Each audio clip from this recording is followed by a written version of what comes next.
LED. There are some things I wish would be improved in software upgrades with Aqua Illumination. I'll describe those in the review. But mostly by having more features.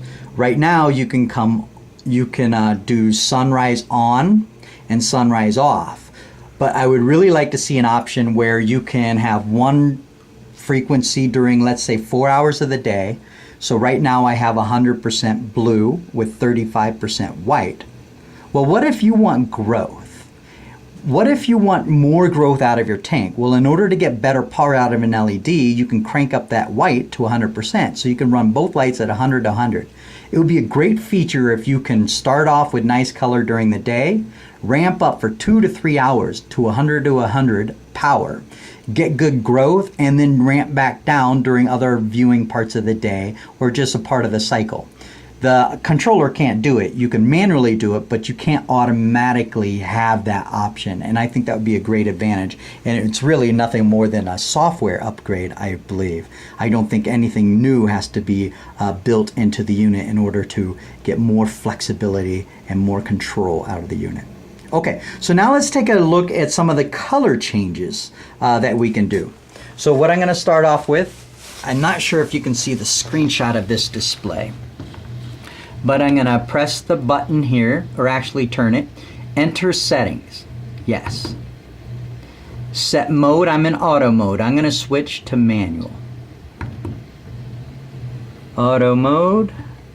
Let's switch to manual. Okay. So the next option it's going to ask you in auto mode is set the manual white. Right now we are at 30%. I'm going to take this down to 10% white. Actually, let's go to 5%. I'm going to click the button in, and the lights will slowly dim over about a 5 to 10 second period so it doesn't scare the fish. When I do this, you really get a strong blue hue coming out, and it really changes the color of the corals. This is what I call coral glow. The colors that are coming out of these corals are absolutely intense. Kind of like when you have a VHO system. This Australian acan right here is a nice red and blue. Now that I have dimmed down some of the whites, you can really accent those blues coming out and the red in the middle. And then this is an Armor of God colony here. It's got that metallic red center that really glows and radiates out, and the brownish colored skirt is very dimmed out because of the glowing.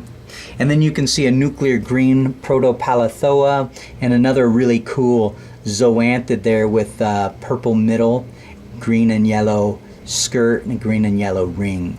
Those things really glow. However, when you turn it down, you can still see some pop, but the pop isn't nearly as intense as when you have more white.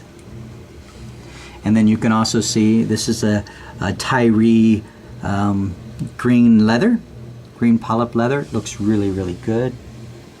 Okay. All right, so this is mostly blue. Let me back up to see if we can appreciate that light.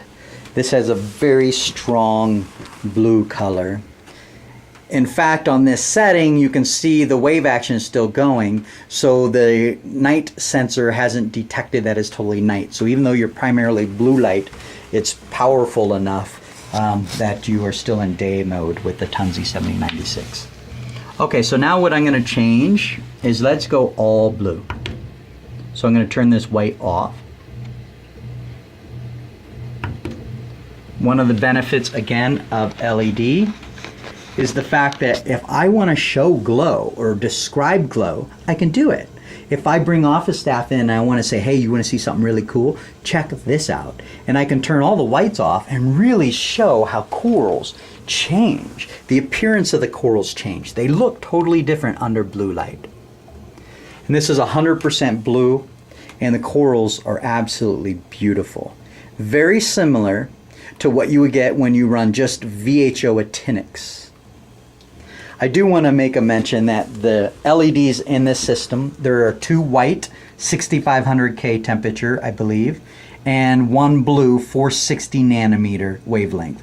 I really prefer the 420 nanometer. However, when you go to those LEDs, they cost quite a bit more money to purchase and produce, and they also produce significantly lower power. So when this unit was built, one of the intentions is to develop a unit that can really keep up and compete in power levels and intensity levels with a 250 watt and a 400 watt metal halide system. So in the construction of this unit, they specifically chose LEDs that could give that type of power. And the combination was 2 white 6500Ks and 1 blue 460 nanometer wavelength. And that's what they've chosen. So I would like to see a new unit being produced with different hardware where they actually use 4 lights and you add in a 420 nanometer, a more purple color, to this current array. I think that would be pretty cool. I don't think it's anywhere in the horizon. It's just my wish. But I'm not going to be building any of these units either. Okay, so back to the unit. Now let's go to 100% white along with 100% blue. And as you can see, this is just a standard push button potentiometer. There's no limit to the right or the left. Oops, as you can see, I just went around the circle. So now I'm going to go back. There's 0%. Now I'm going to go to 100%. So it's just a standard potentiometer and then a press click in and that sets to 100% white. And as you can see, here we go. The tank is going to ramp up those whites. And when you're running 100% white, 100% blue, you're getting quite a bit of power on par with a 250 watt and a 400 watt metal halide system. I actually did a comparison. You can read my review comparing this light to 150 watt, which it outproduced. I didn't have statistics for a 250 watt system, but as you can see, it does blow a 150 watt system out of the water. Take a look at that review to get those numbers.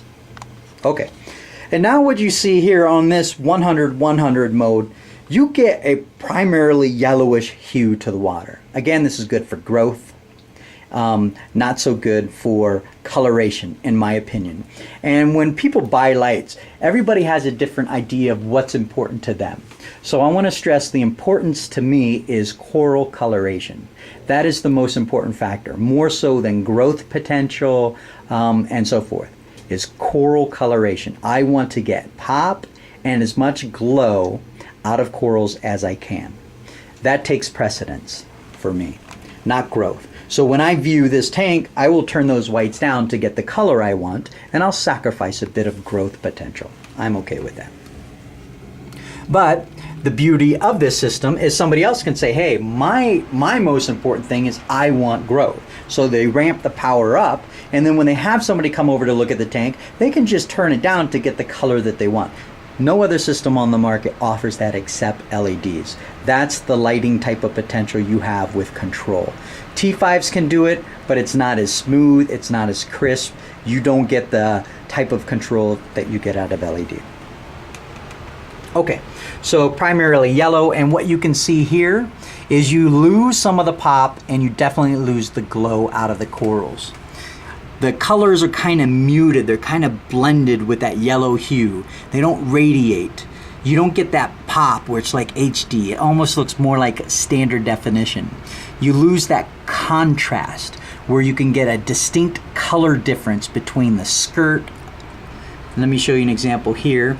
This is a soft blue middle with the green skirt. And with the primarily yellow light, you'll lose that pop. You don't see the contrast difference between those two colors. It's lost, it's muted. You also don't see the glow because the lights are so intense, you don't get that nice glow and vibrant color coming out of that green or that blue. Okay, so that is with 100-100. That is pretty much it with looking at the different colorations. Once you turn the blue down, I guess I can do that. I'll take the blue down to 0 to show you the true yellow of this LED. So here's white. Let's go to blue.